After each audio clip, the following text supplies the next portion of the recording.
law, gender, and religion. She holds a master's degree in international studies from the University of Denver's Joseph Corbel School of International Studies and a master's and PhD in sociology from the University of Notre Dame.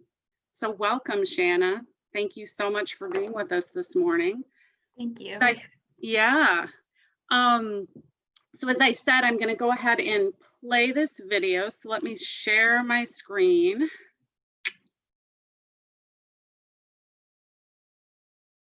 And Shanna, your mic is unmuted. Do you see that Great Decision screen? I do. Okay, great. I'm going to go ahead and press play. Enjoy, and I'll see you in about 25 minutes. From gas stations to hotel lobbies, victims of global human trafficking are hidden in plain sight. Traffickers coerce their victims into forced labor and prostitution.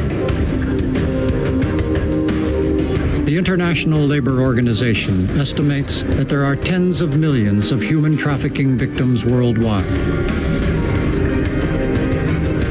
And the United Nations reports that the number of detected victims is on the rise. Great Decisions explores the stories of trafficking survivors. I wanted to escape, but I couldn't. Unchained, the scourge of human trafficking. Next on Great Decisions.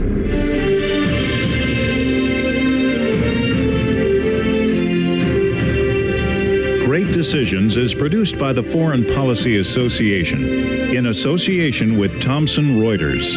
Funding for Great Decisions is provided by PricewaterhouseCoopers LLP and the Nelson B. Delavan Foundation.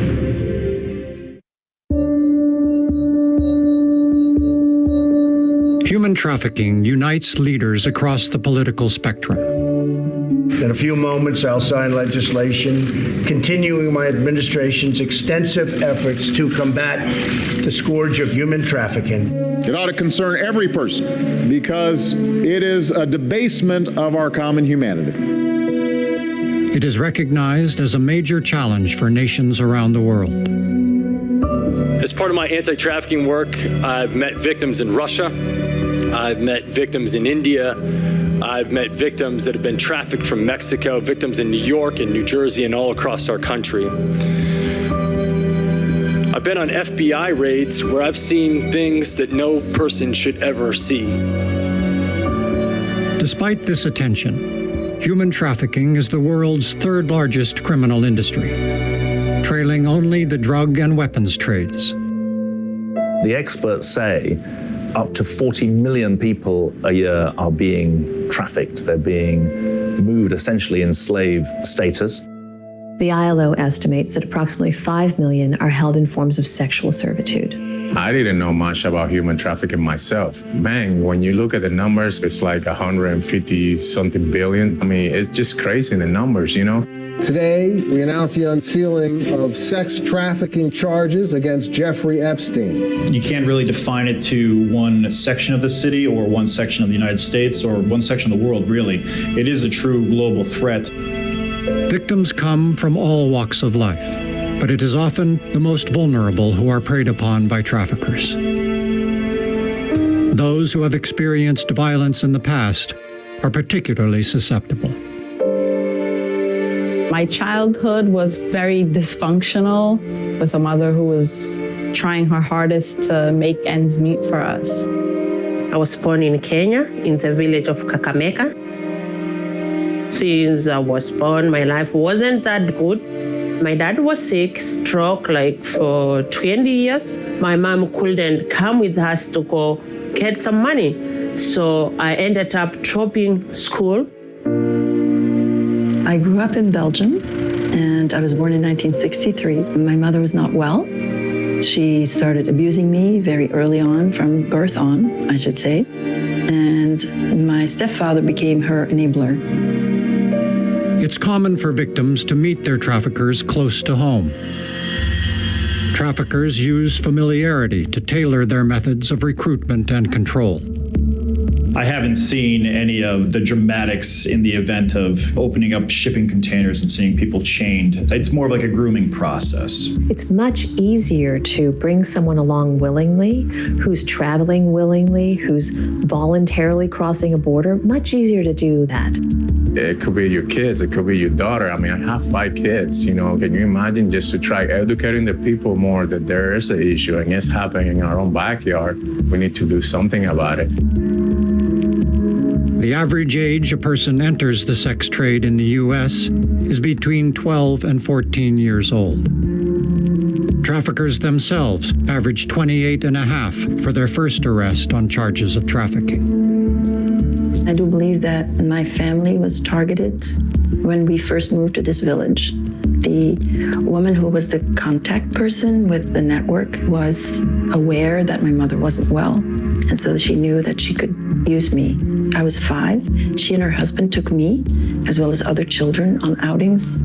It started when I was much younger, when I was like 13, 14. Most of the clients who are sex trafficked that we work with have come into it through a romantic relationship. And over time, as the rapport is built, you have this emotional attachment between the future victim and the trafficker. I come from a background of poverty and oppression, so I was always looking to fill the voids that were there. I was actually like excited because I'm like, wow, like this older guy likes me, you know, like finally someone is paying attention to me. Many victims are sexually assaulted by traffickers. I didn't like the woman, and the husband raped me. And then they took me and 3 other girls to this orgy. It was in a castle. I was taken out by someone who was acting as some kind of a middle person, and he raped me. Labor trafficking victims are often coping with financial challenges. Most are foreign nationals, compounding their vulnerability. The number one thing that we see for our labor traffic clients is the desire to provide for their families. I get pregnant in an earlier age. I went back home. Now it's like I bring a lot of problem to my parents. My dad is sick. My mom is there. Now I have a baby. Many labor victims are recruited through well-known channels for what they feel are legitimate jobs. These underground workers have a significant impact on the larger economy. It is estimated that forced labor generates billions for the private economy globally. All of the goods and services that we buy have the potential to be tainted by forced labor. I went to Nairobi City. There they pay good money. They were a nice family. I worked for them for 11 good years. So while I'm still there, I meet this lady. She told me, I have this lady. She's in America. She's looking for a nanny. I'm like, wow, I would love to go. The vast majority of our labor traffic clients come to the U.S. on valid visas. So they come here with legal status, intending to do work in whatever the promised industry was, and instead they find something very different. The visas themselves are tied to the employer, and because they're tied to the employer, it makes it almost impossible for that person to leave a situation of forced labor. So when I came here, the lady came and picked me. I'm new. I thought maybe she's gonna help me like to carry things. I'm struggling. I don't have shoes. We get in the house, no food. She told me, you're an idiot. You're just a slave. You'll just work for us.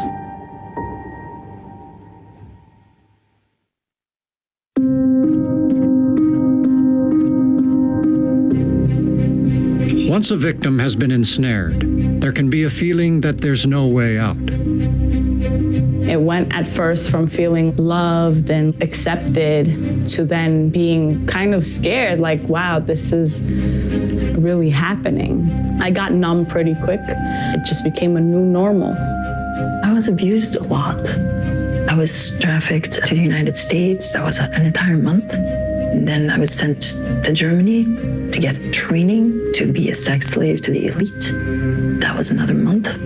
My parents went on holiday without me. I don't know if they knew that I would ever come back. October, she didn't pay me. I waited. November. I'm like, this is Christmas. People need some money. And I have a baby back home. I came here working hard because of her and my parents. Traffickers use multiple forms of violence to maintain control. With respect to force, that can constitute sensory deprivation or food deprivation. It can constitute physical assault or beatings, burnings, tattooing, brandings, markings. Traffickers also use fraud and coercion to keep their victims in line. They'll force you to stay in the area of coercion where, if you don't stay and keep doing this for me, I'm going to report you to the authorities. I just heard a different story, from some of the survivors that comes and through the events that we have at the stadium and just share their stories. They use these victims that they kind of brainwash them to do different things. It's crazy, I was taken to another place. There was a basement of some kind. It showed me the body of a young woman who had clearly just been killed. And just very casually said that we like you. We don't want this to happen to you. There was nothing that needed to be pumped into me to make me comply. You knew what you had to do, and you would just do it. And if you came out of line, then there would be repercussions. And those repercussions would be like getting beat. The way she was threatening me, if you do something, I will call you police, you will go to jail. I'm from Kenya.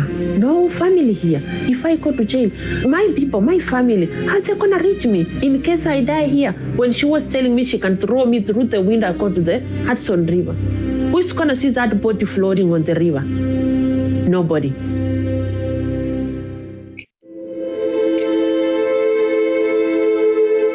Victims often fear law enforcement as much as they fear their captors.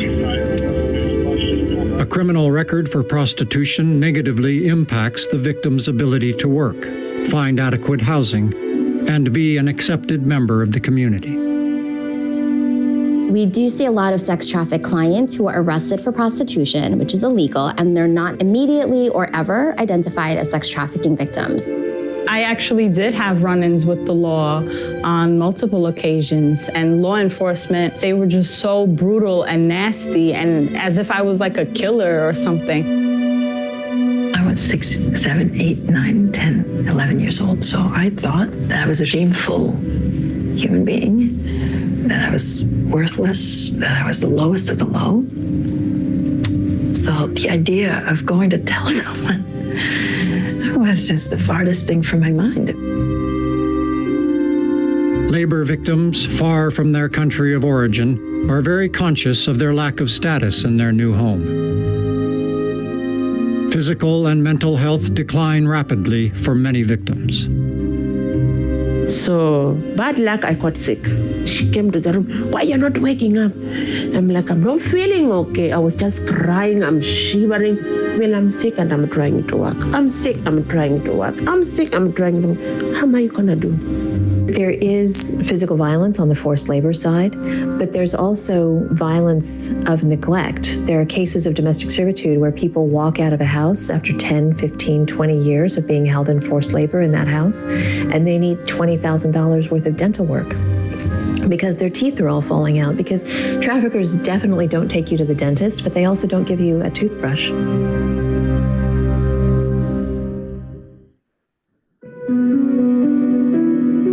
Once in the cycle of trafficking, it's very difficult for victims to break free.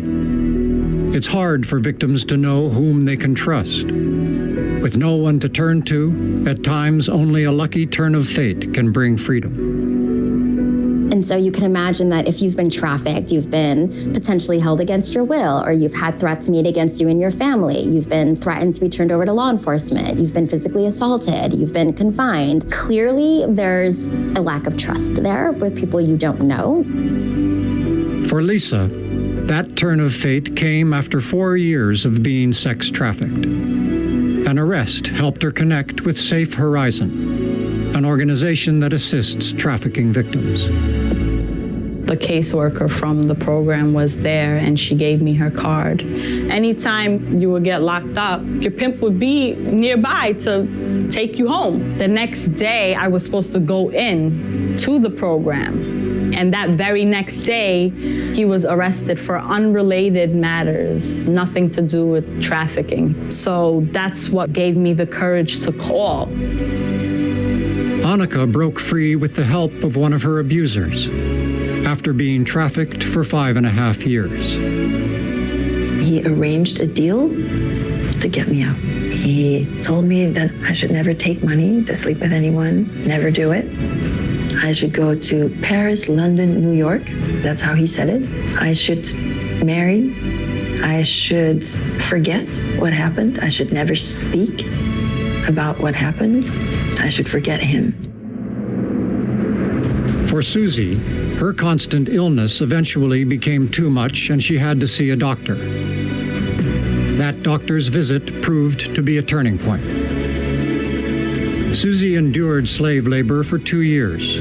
She was also helped by Safe Horizon. And the doctor started asking me my question, why are you here? Before I say, I started explaining my story first. Then I feel like it's touching him, that story. Then he was like, wow. Before I start even treating you, let me call this number. He went to the phone, he's calling Safe Horizon. We found it really critical that we train medical providers because they're on the front lines for identifying possible victims. We've seen cases of trafficking victims who've become ill and they've been literally dumped off at the emergency department, like dumped by the back door.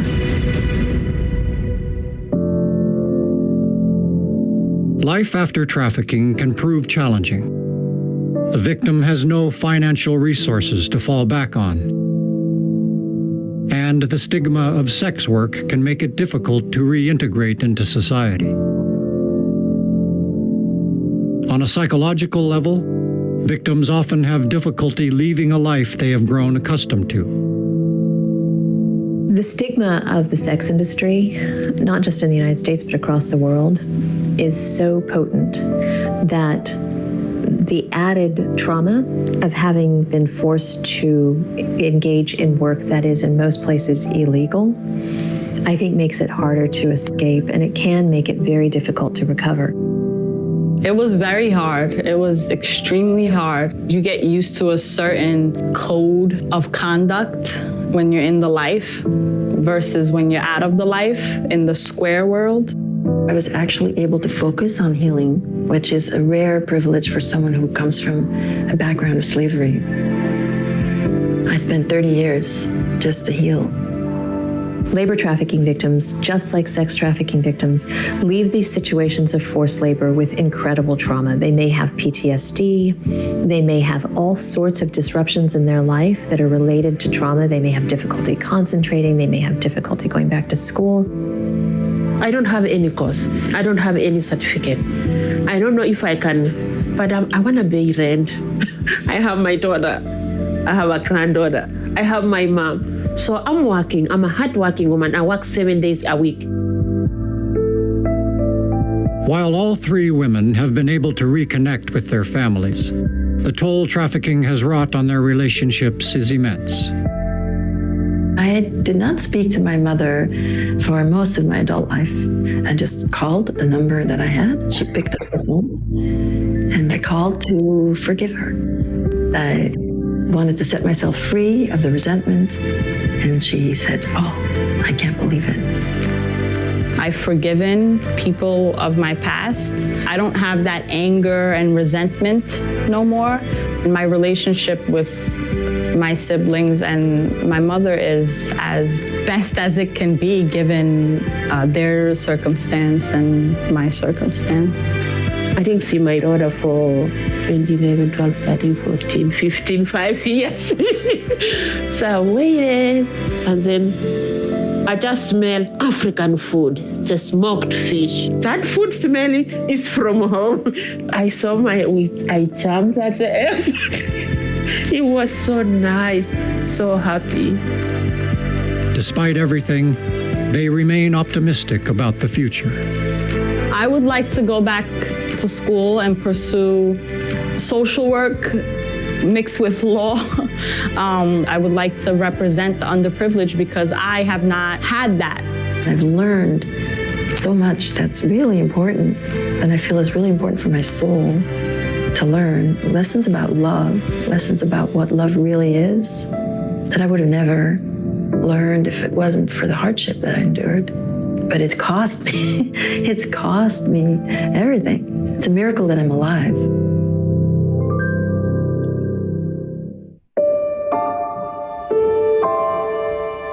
The three victims are now survivors. Their experiences give them unique insights into fighting human trafficking. Susie wants victims to find the courage to speak up. The important thing, don't be shy to tell your story no matter what. Please speak up. Speak up and have hope. You know, one of the survivors that we work with, who was held in forced labor for years, she says, if you had just looked in my eyes, you could have seen it. If you had just looked in my eyes, you would have known. Lisa believes the key is to alleviate the desperate poverty that forces many into human trafficking. Why is there no laws in place that give us protection and access to basic human needs? Survivors need to feel empowered. For Annika, it's important for the most vulnerable in society to find hope and know their true value. I wanted someone to come and give me hope. I wanted someone to come and say that I was innocent, which I didn't believe. We know that there's massive underreporting when it comes not just to human trafficking, but to sex crimes in general. I think, first of all, the understanding in the wider population that this is something that happens in rich countries as well as poor countries is very important. In 2018, the Department of State estimates that there were only 11,096 trafficking prosecutions in the world. Right, now put that next to the approximately 25 million people held in both forced labor and forced prostitution. About 25 million people and about 11,000 prosecutions. The three women have a message for those in power. You must hold traffickers and their customers accountable. So first of all, ending the criminalization of victims. Holding the individuals accountable and not a slap on the wrist, like actually giving men jail time. Because when I was in the life, there was doctors and police officers and men of high authority that were engaging in this. And these are men who have money, who just pay people off. That's not okay. When it comes to specific individuals of a certain class, whether it's through their money, wealth, on my side with the federal government, I mean, we'll prosecute anybody.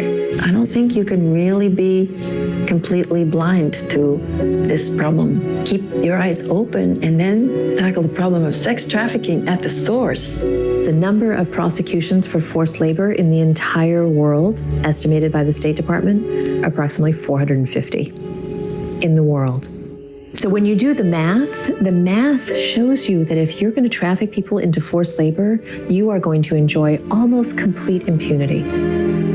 It's happening, and the only way they can stop is if you gather a great group of powerful people, team up with them, and just do something about it.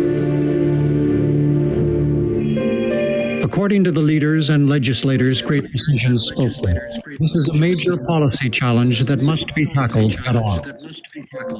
Are victims treated inappropriately in the United States and around the world? Absolutely. We have to change that. Well, you have criminal rings that traffic women and youth, and they're very powerful. They have huge resources.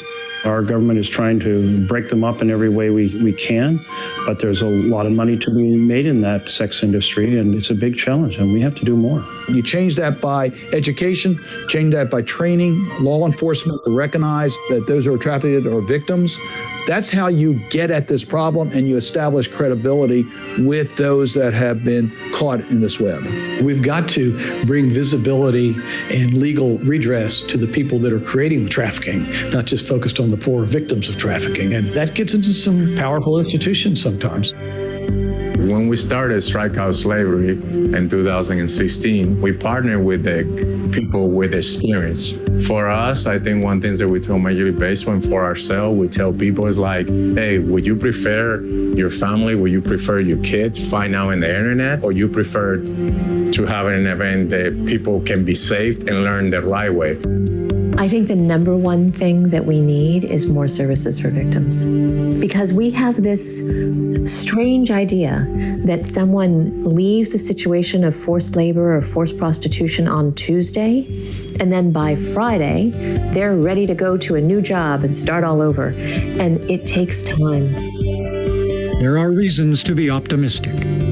Law enforcement and NGOs are working to arrest traffickers and save victims. Celebrities are speaking out to raise awareness, while politicians enact tougher laws. Ordinary people are becoming more vigilant. Individual stories like the ones told to Great Decisions show that there's hope for victims and that their voices must be heard in order to end modern slavery.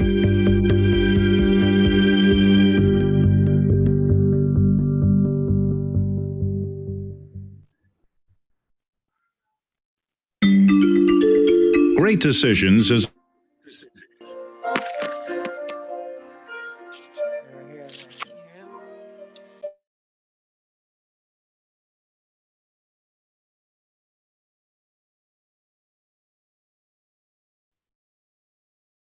Hi, everyone.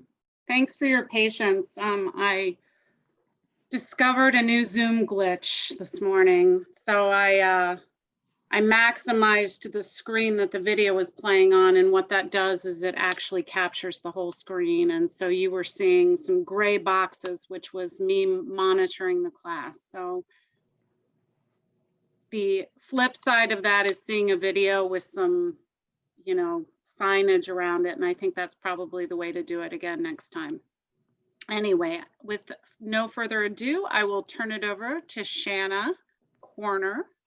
Enjoy the rest of your class. Do you want to go ahead and share your screen? Yes. Okay. Do that real quick here.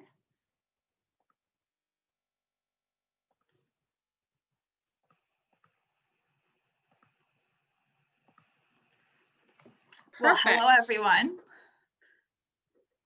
Okay, perfect. Yeah, hello, everyone. I'm so grateful to have the opportunity to be here and excited to be able to get to know your community better. And I really appreciate the opportunity both to be here with you and to talk with you guys about such an important topic that is of great interest to me and just of critical importance to be giving attention to. So I really appreciate your interest in learning more about this topic and the opportunity to talk with you about it. So let me just move this over a minute. So as you saw in the video that we just watched, human trafficking is an incredibly important issue. It's estimated that approximately 80 million people are experiencing trafficking each year. This is a slightly higher number than was mentioned in the film. There's been ongoing efforts to estimate how many people are being trafficked. And in addition, it's a highly lucrative form of illicit behavior. It's approximately $150 billion a year in profits, making it one of the most lucrative of these types of illegal activities, which makes it not only a highly problematic issue, but one that has a lot of money involved with it.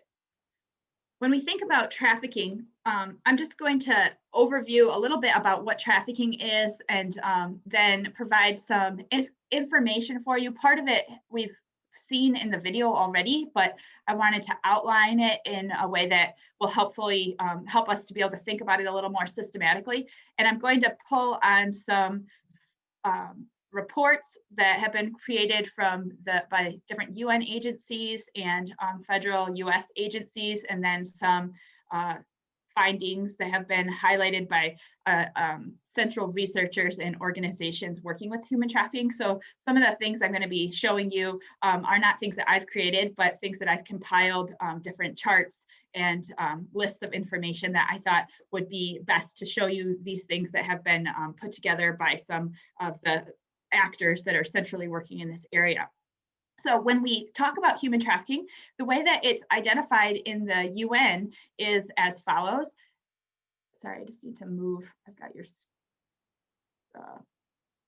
there we go. Sorry, I had my screen was covered a little bit. So it's identified as the recruitment, transportation, transfer, harboring, or receipt of persons for the purpose of exploitation. And there's various forms of exploitation that have been identified by the UN. And as you can see here at the bottom, at a minimum, it includes things like the exploitation of prostitution of others, other forms of sexual exploitation, forced labor or services, slavery or practices similar to slavery, servitude, or the removal of organs. When we think about the concept of human trafficking, we're talking about the act of recruiting people and transferring them, holding them. That's what human trafficking is, and that is related to modern day slavery as because people who are victims of human trafficking would be people who are experiencing modern day slavery or are enslaved people.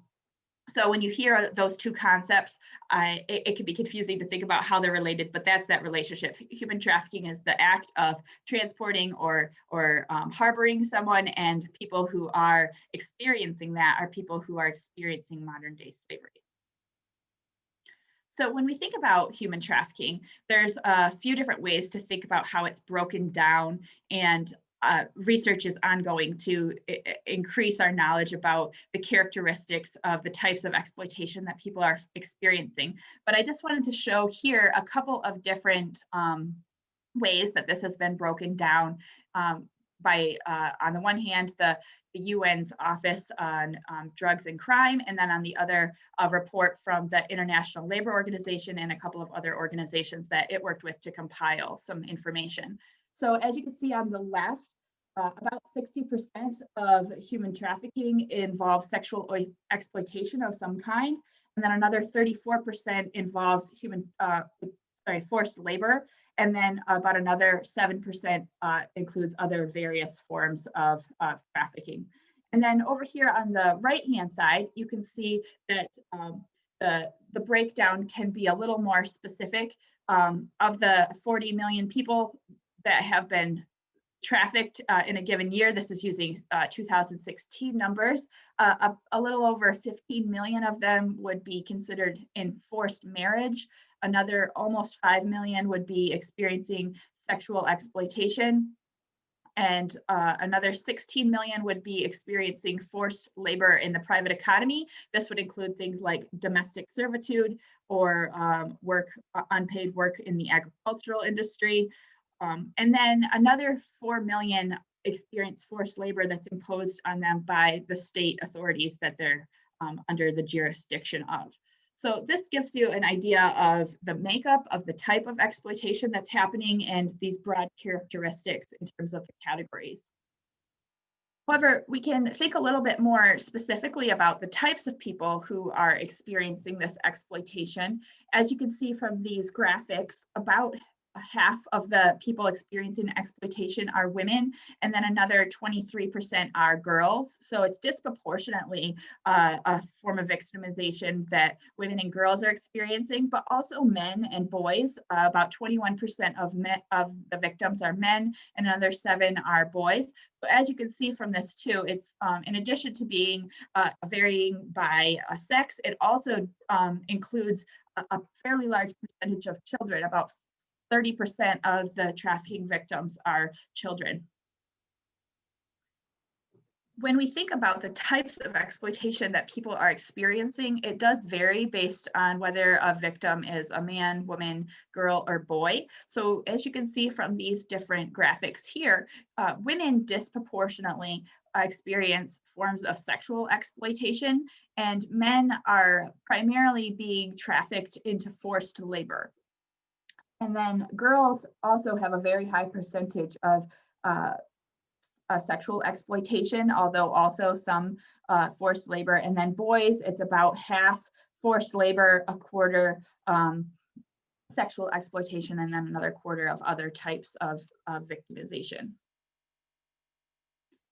When we think about where people are coming from that are experiencing human trafficking, we can see that people are coming from all different parts of the world and that they're often going from one country to another, although not always the case. The US, for instance, has people often coming from different places in Asia, Central America, and also different parts of Africa, while people coming to Western Europe are more likely to be coming from places like Eastern Europe or other closer areas. So this, as you can see with this, it gives you a sense that there's a lot of movement of people across the world taking place.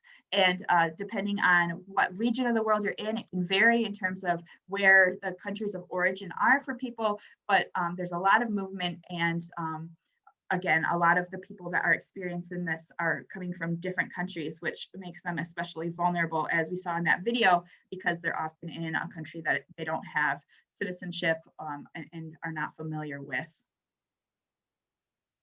When we think about human trafficking, there is variation in terms of countries, in terms of the amount of trafficking or the amount of the number of people who are experiencing modern day slavery in those countries.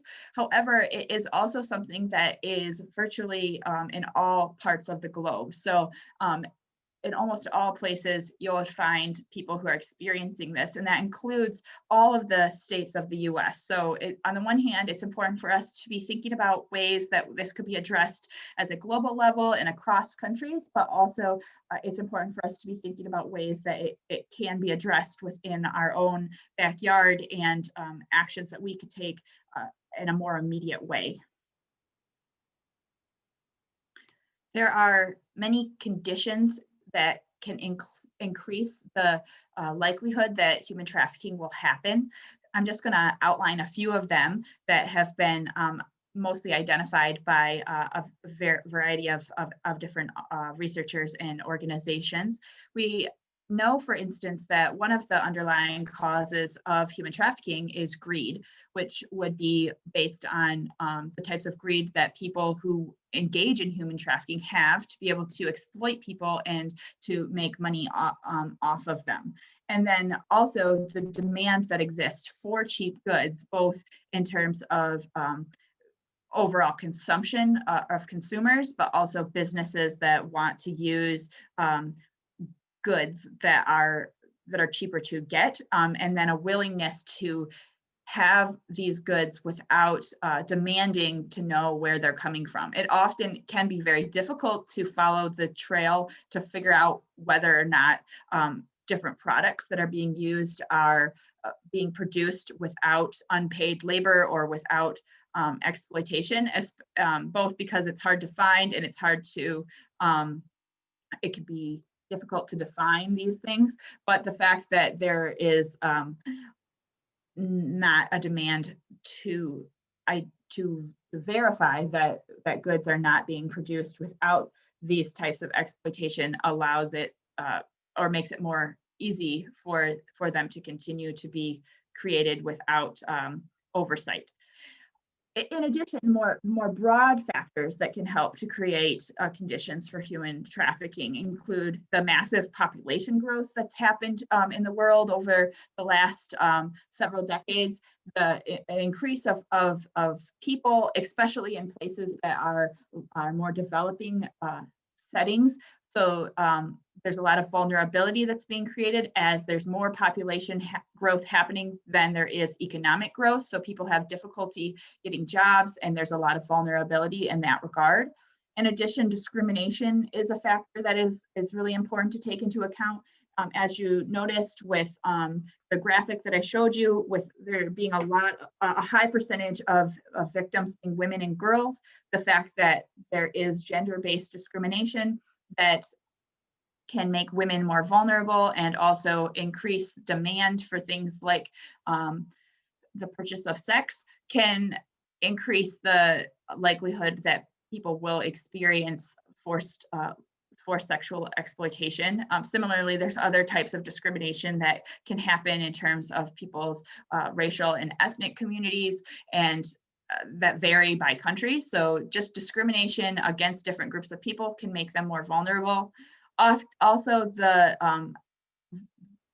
migration can make people more vulnerable. They're in places that they are not familiar with. They aren't familiar with the spaces, and that they often are being pushed to migrate based on factors that are troubling, such as unsafe places to live or natural disasters. So people who are in these transitional periods of their lives, and often in disadvantaged positions that can be taken advantage of by people in various positions along their route of migration, can increase the likelihood of human trafficking. And also just corruption in governments, whether it's turning a blind eye to the practice of human trafficking or actually contributing to it. As we saw earlier, there are countries in which forced labor of people within the countries happens.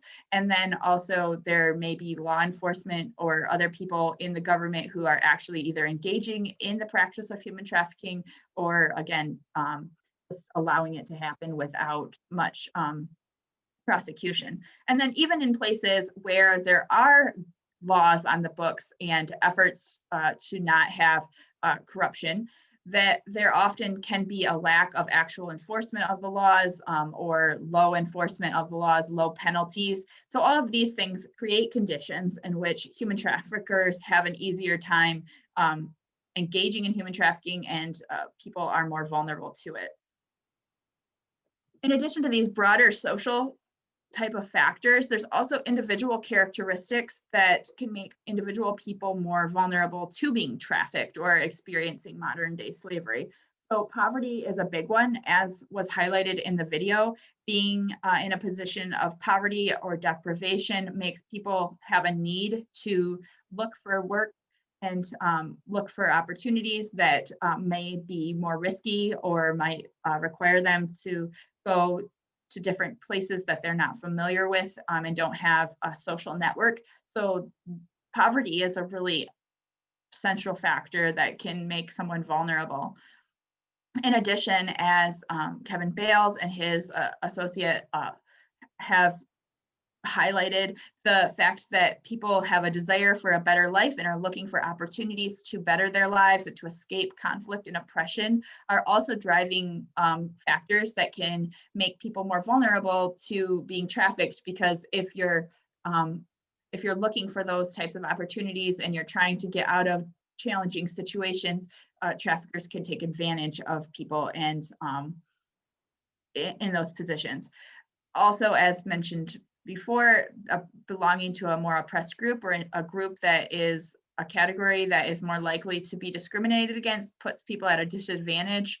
Similarly, previous abuse is a big factor. We can see that, for instance, with women and girls who are being exploited in terms of sexual exploitation.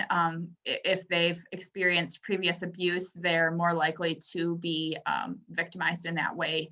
And also, people who have mental health challenges are more likely to have vulnerability in this area.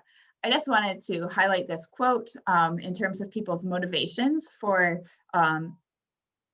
engaging in the types of work or engaging with people who become traffickers, to help us think about the fact that often this the conditions that people find themselves in and the actions that they take are often laudable. So we can see here in this quote, it says, the motivations that people have are often to escape oppression, to better provide for their children, to make a new start, or to gain new experiences in education. So again, the reasons that people at an individual level are engaging in actions that can put them in the line of being trafficked are often the kinds of factors that we would see as positive, of trying to better their lives, trying to help their children, and things that we need to think about how these things could be addressed in a way that helps them to avoid trafficking rather than finding themselves caught up in it. as highlighted in the film, there's a lot of different ways that people who are engaging in trafficking can control people and keep them in that position.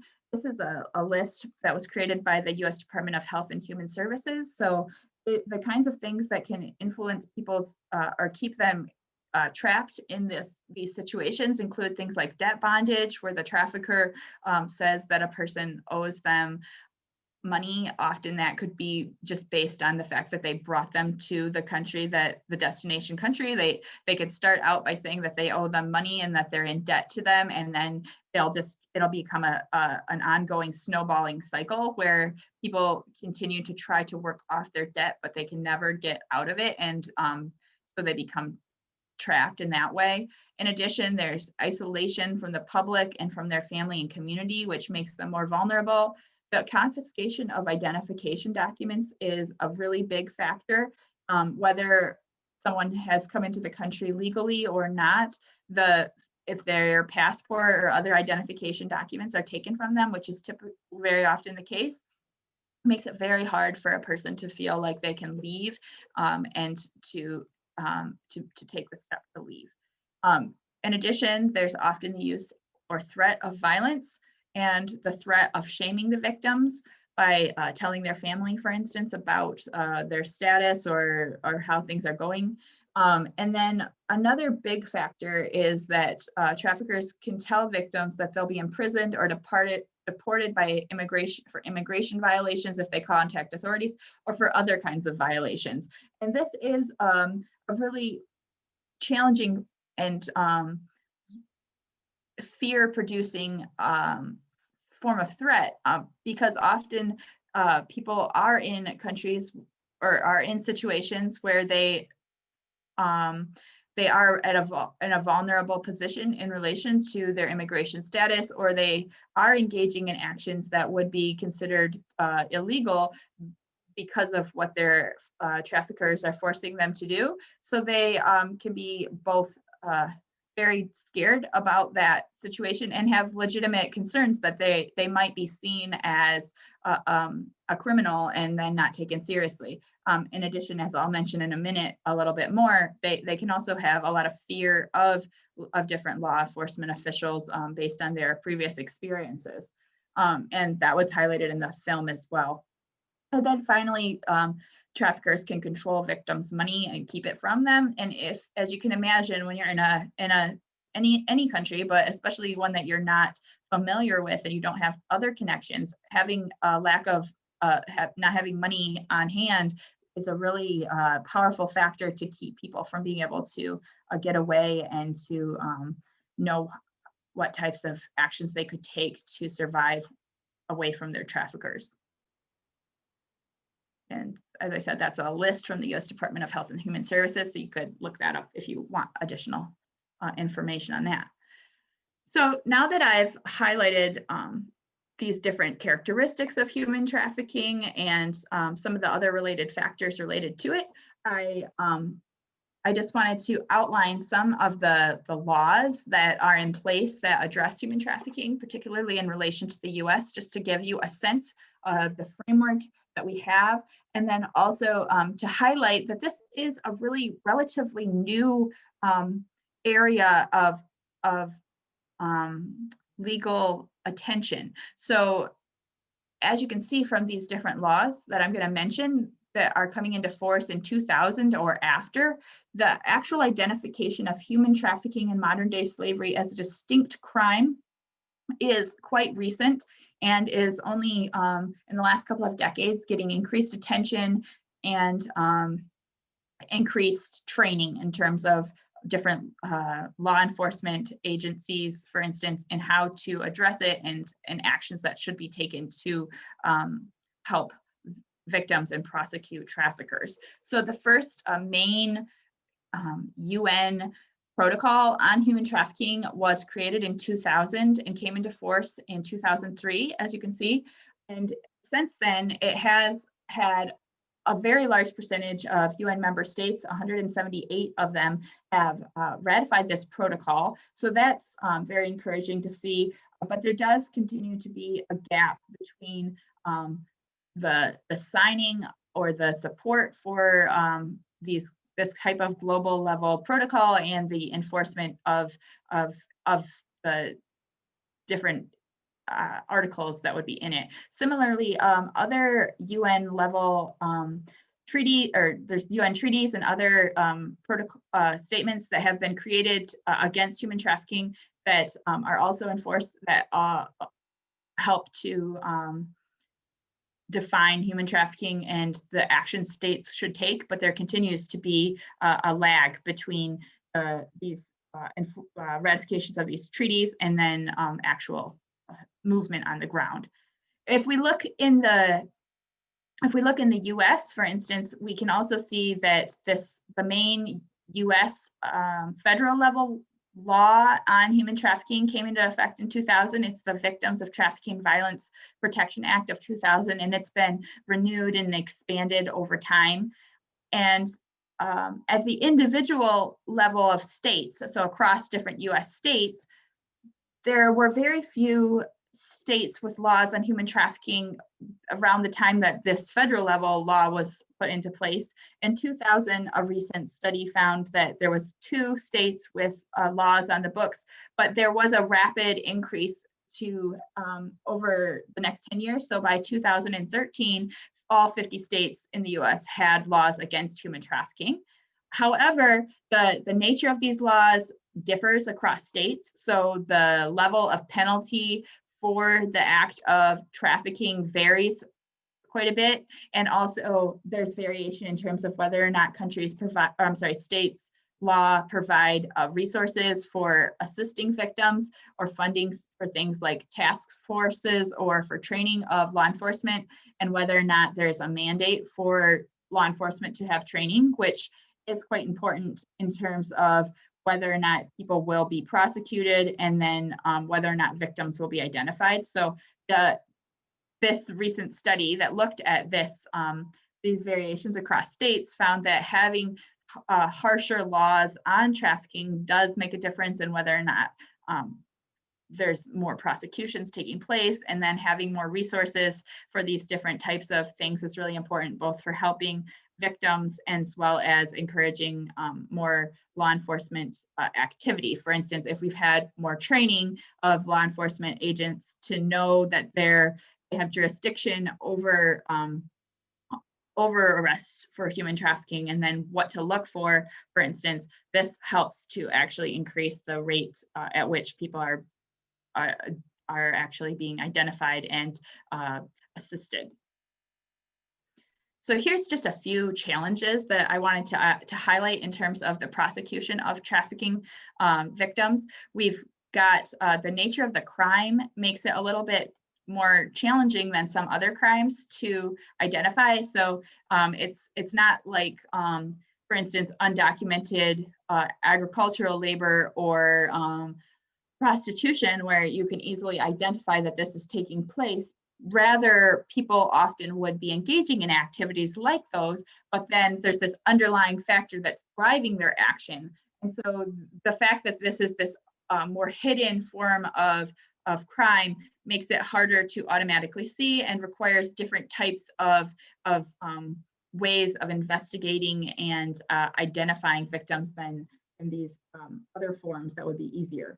In addition, victims have characteristics that can make it more difficult for them for law enforcement and for others to identify them and help them. So for instance, they're often unable to speak English. They can be very afraid to come forward to ask for help, and they often are very resistant to talking to law enforcement, both because they're afraid that they'll be arrested or deported, and they also could be afraid of retribution from their traffickers, who can threaten to harm them or their families if they come forward. On the other side, with law enforcement agents themselves, that, as I mentioned, it may be difficult for them to recognize trafficking victims, especially if they haven't been trained to know what to look for and what their characteristics are. There can be a tendency for them to identify victims just in terms of the illegal activities that they're involved with, rather than to, as I mentioned earlier, to recognize that there's underlying factors that are driving their behavior. And so these kind of things can make it harder for them to see trafficking victims for what they are. And there can also be weak penalties or a lack of resources that are in different laws, like based on in different states. So this can make it harder to prioritize investigation and prosecution of trafficking, and also to provide trainings and resources for them. And then finally, it can be hard to get victims to actually assist in prosecutions by providing evidence or by providing feedback, because of the fear that they have, that both of law enforcement and of the outcomes of participating. So all of these things make it challenging. However, we should be optimistic in that over the last couple decades, there have been increases both in terms of laws on the books and in terms of increasing attention to increasing the robustness of laws and increasing trainings. We can see that even in Michigan, for instance, like over time, there's been increases to the laws themselves that are here. And then there's trainings taking place and investigation of the situation at hand. And so we have reasons to be hopeful that there are more people getting identified and more attention being given to this issue, but we need to also recognize that it's an area of need for increased and continued attention, and there are a lot of challenges. So to come closer to the end here of this talk, I wanted to give you some information about signs of trafficking and steps that you can take if you see someone who may be trafficked. Here's just a list from the U.S. Department of Health and Human Services of some of the characteristics that you might notice about people who may potentially have been trafficked. So this would be things like evidence that they're being controlled, evidence of an inability to move or leave their job, bruises or other kinds of battery. This could be especially notable, for instance, if you're someone who's working in a healthcare setting, fear or depression, not speaking English, coming from different countries where victims are more likely to be coming from or coming through, and then a lack of a passport or identification documents. So these are the types of things that can be red flags and help to raise the suggestion that someone may have been a trafficking victim. And of course, this is all very heavy and hard to think about, in that this is such a massive issue, and there's so many factors that contribute to it. But there are things that we can take as individuals, and when many people work together, as is often said, it can help to create change. So these are just some steps that I wanted to highlight. First, just getting increased understanding of the issue of human trafficking, as you guys are doing today, and then helping to raise awareness both within the community broadly and among those who would be at higher levels of risk is very important. So education and awareness raising. There's various books and other information that can help at the individual level to gain more knowledge about that. So I'd be happy to highlight a couple of those later if you have an interest.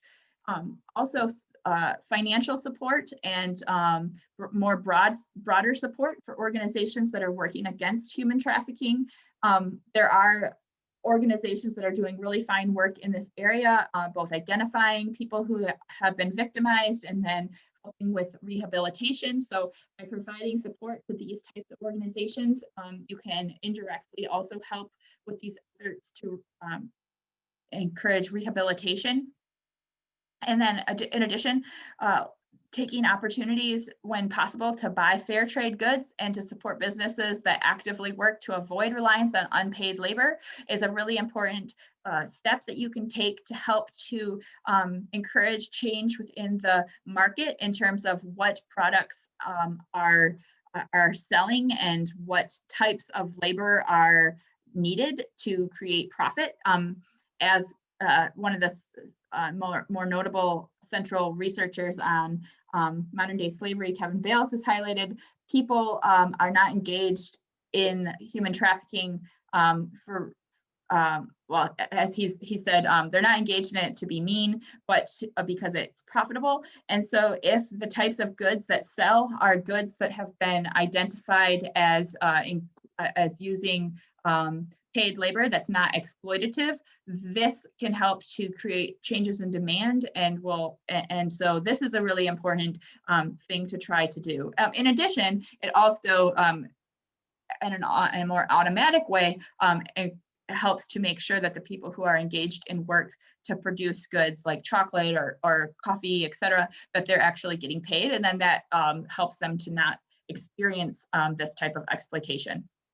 And then finally, you can take actions to advocate for laws and for law enforcement trainings to take place or to be further ramped up and to be taking place. So these are some important steps that you can take. In addition, you can also look for signs of trafficking. As I just mentioned, there's various signs that a person has been trafficked. If you do see someone that you think may have been trafficked, and you have the opportunity to talk to them, you should consider talking to them and expressing care for them, that showing that you see them as a person with dignity and that you care and would be interested to know how they're doing, or if they did come to a place where they want to talk, that you would be willing to talk to them. Ask yourself different questions that could help you to think about whether or not a person meets those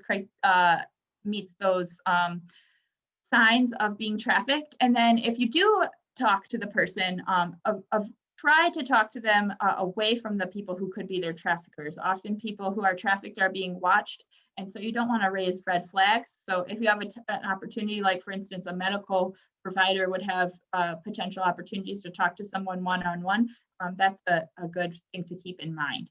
And then these are just some questions. I'm not going to read through them, but these relate to those characteristics of human trafficking victims that I mentioned earlier, like do you see bruises, do you see evidence of control, etc.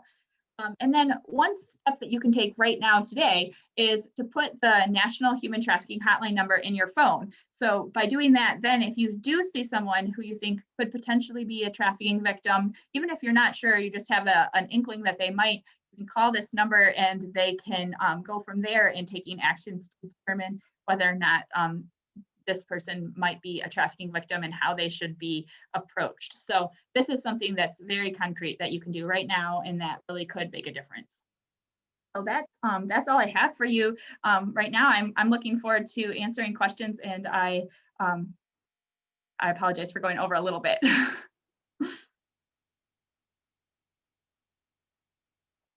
Thank you so much. That was incredibly compelling. I was just in the process of putting the human trafficking hotline number in the chat, and we do have a couple of questions. Let me do that quickly so that you can take that down. You can go ahead and unshare your screen. Okay. Just see if I can figure out how to, oh, here we go. There we go. So to everyone, I just put the human trafficking hotline number in the chat. So be sure to write that down if you see fit. Let me go ahead and we do have a couple questions in the chat. The first one is, are there laws against intimidation that can be enforced? Interesting.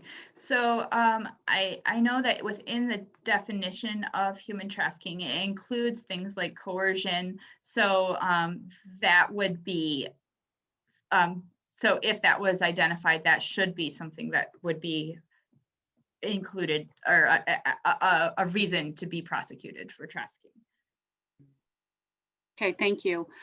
Is there a clearinghouse or source where we can see the names of businesses that actively work to avoid potential unpaid labor?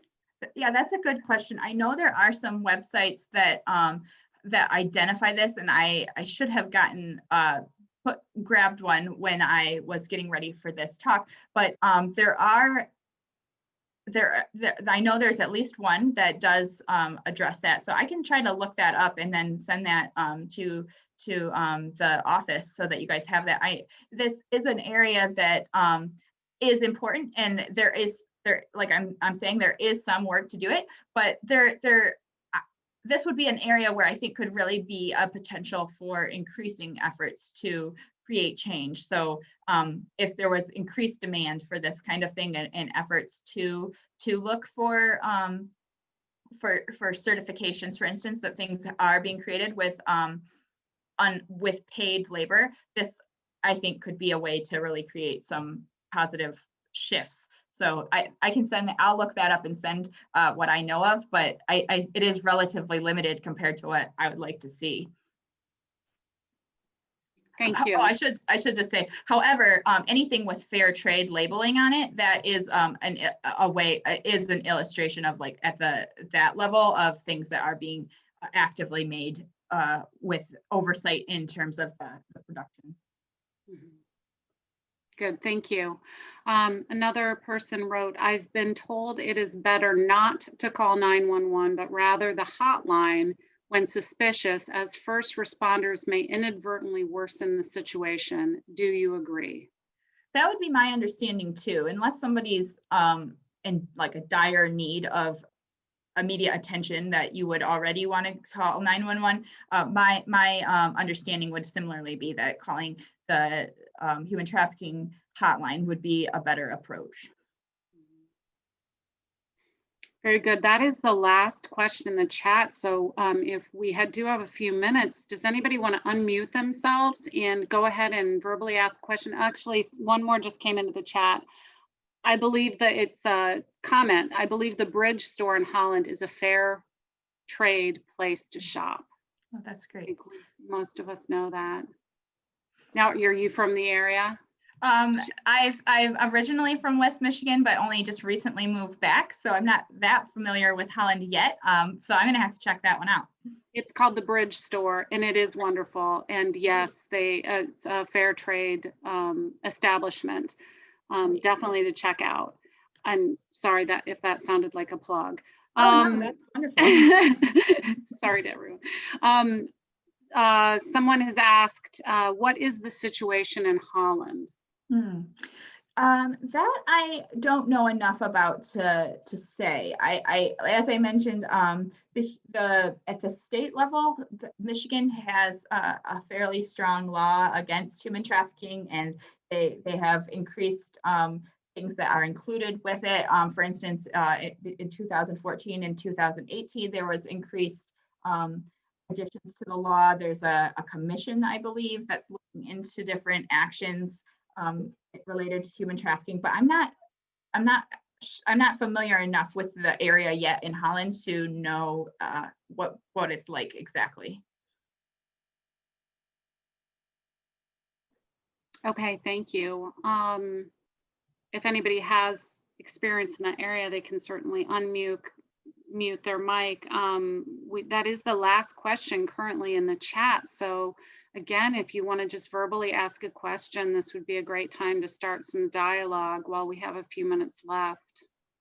Is there anything that addresses places that outwardly indicate they are involved with possible sexually explicit materials and that can really monitor those for outside activities? I'm not 100% sure I caught your question, but I know that there'll be at different times like stings, but that law enforcement will look at different the ways the advertisements are happening on places like Craigslist or other places where there's people advertising for the sale of sex and investigate in those different places. One thing I meant to mention, and so this might be a good opportunity, is the way that human trafficking is defined in terms of sexual exploitation.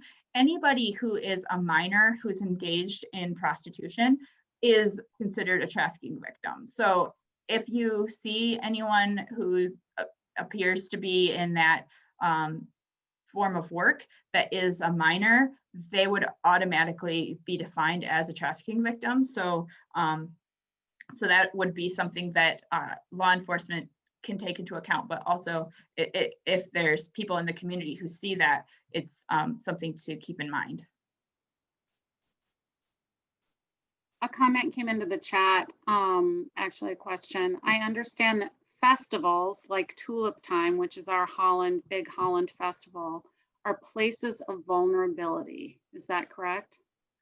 Yes, there's been I've seen various arguments about whether or not it's more specific to human trafficking versus the sale of sex broadly, but I think that it's safe to say that those kind of events, I'm not sure if the Tulip Festival, but like big events like the Super Bowl is often discussed, can be settings where there's a higher demand for sex work, and that is often tied to exploitation.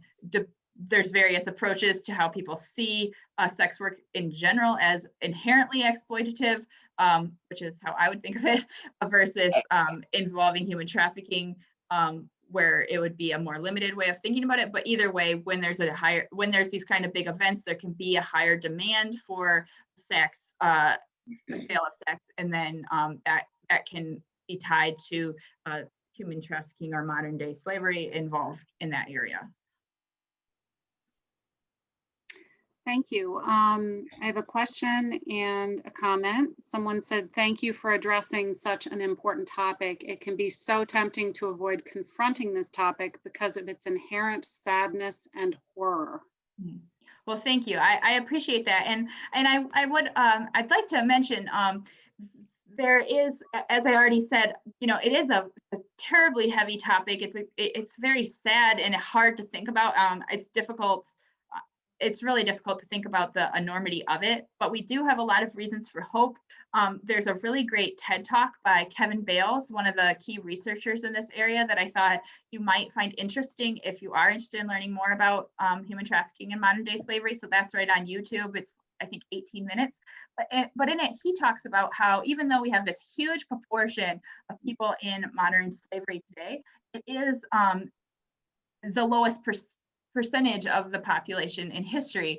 And there's increasingly stigma attached to this practice and increased efforts to try to address it. And I think that these kind of cultural norms that make that identify forms of behavior as trafficking, right? Like rather than just seeing, for instance, people who are engaged in sex work as criminals, rather recognizing that they may be in high positions of vulnerability and that they're being driven by factors that are outside of their control or that are highly challenging for them. Like these shifts and ways that things are being identified and thought about can create opportunities for change. And similarly, at the global level, when there's demand for change that is tied to things like aid policies and things like that, there can be motivations to create change. So it is really hard to think about, and I appreciate this opportunity to talk to you guys, or all of you, but also I think there's reasons for hope, especially if we as a community make an effort to keep it on people, on like the minds of people who of those who have positions of power. Another thing I was just going to mention, in addition to Kevin Bales' TED Talk, he also has a book called Disposable People. It's a little bit older, so some of the statistics are not as current, but it's also another resource if you're interested in just learning more about this topic and getting more familiar with it. Thank you. Somebody asked, would you please provide a list of resources where to donate to in West Michigan? Yeah, so at the larger scale, a couple of organizations I could mention would be Free the Slaves is a good organization, and then the International Justice Mission. And then I am not as familiar with some of the organizations in the area to feel real comfortable recommending them, but I know that I think it's Pine Rest has a organization or has some work that they're doing. So I could check into that and make sure I'm saying that correctly and send that to you. But those are a couple of the organizations at the broader level that are, or I'm sorry, like the state level that are, sorry, when I say state, I mean the US, like I'm used to talking about states as like federal level, that are a couple of really good ones. So Free the Slaves and International Justice Mission.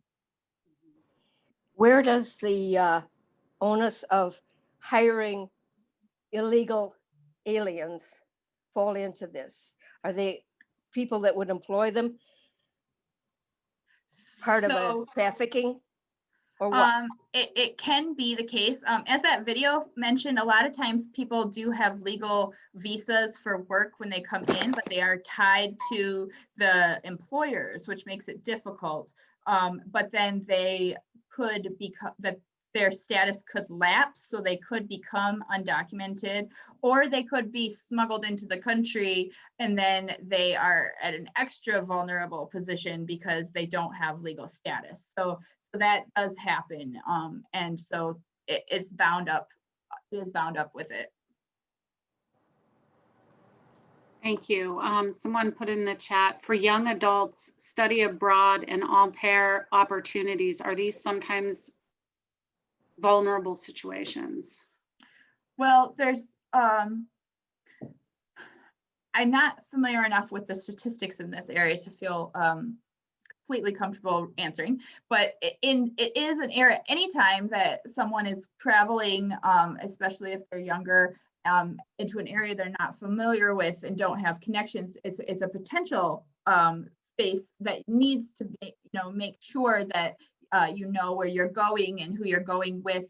People, so no one is immune, and those kinds of situations like domestic work could be a potentially risky thing to do. But it's important to know what kind of organization someone's going into, and I think as long as someone, if for instance, people are going to study abroad, that could be a wonderful thing, and there's great organizations with good oversight. So in general, that is a good thing to do, or can be a really positive thing. But anytime someone's traveling or relying on different organizations or people, it's really important to know where you're going and who's involved. So that's really important. It's just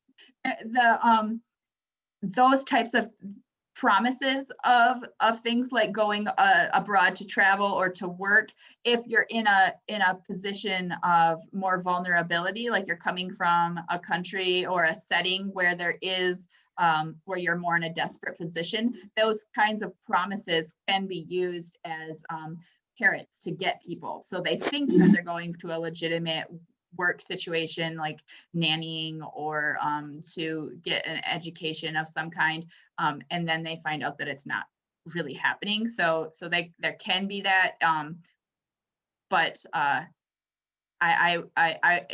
don't want to discourage like the use of actual studying abroad and that type of thing more broadly.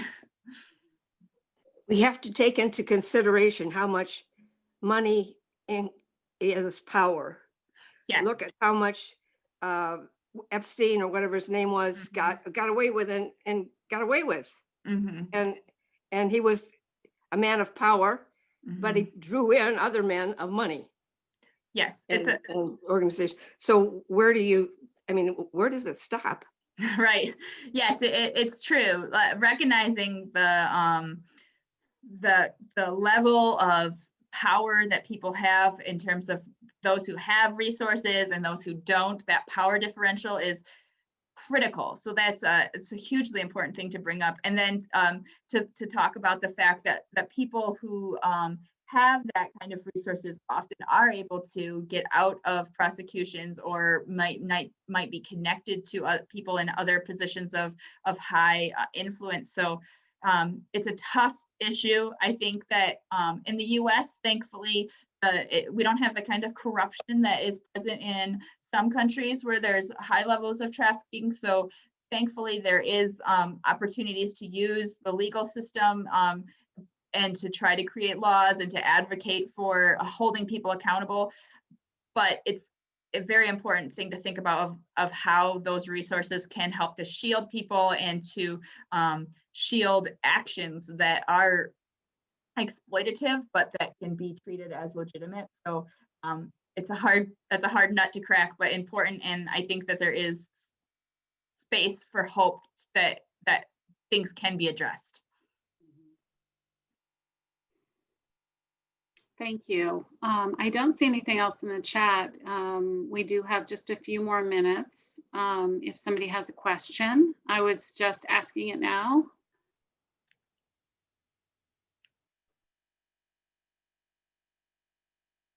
Just writing a couple notes of things I can get for you guys. Yeah, we appreciate that. And I'll be sure to forward any information. You can just email me directly. I'm just timmer@hope.edu.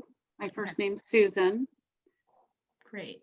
And anything you send me, I'll just forward out to the class list. Great. Well, just in closing, I have really enjoyed having this opportunity to get to know all of you and to get to know more about this program. It seems like just a fantastic program to be involved in. So that's wonderful to get to know all of you better. And I really appreciate the chance to talk about this topic that's really central to my interests and something, as I mentioned, that is just so important. So thank you guys all so much. And thank you for your interest. Yeah, well, we at HASP thank you so much for taking time to discuss this important. So I see a couple virtual claps. Anybody who wants to go ahead and give her a round of applause if you are unmuted, muted. We just appreciate people like you coming into the classroom and helping shed light on these important topics. So well, thank you.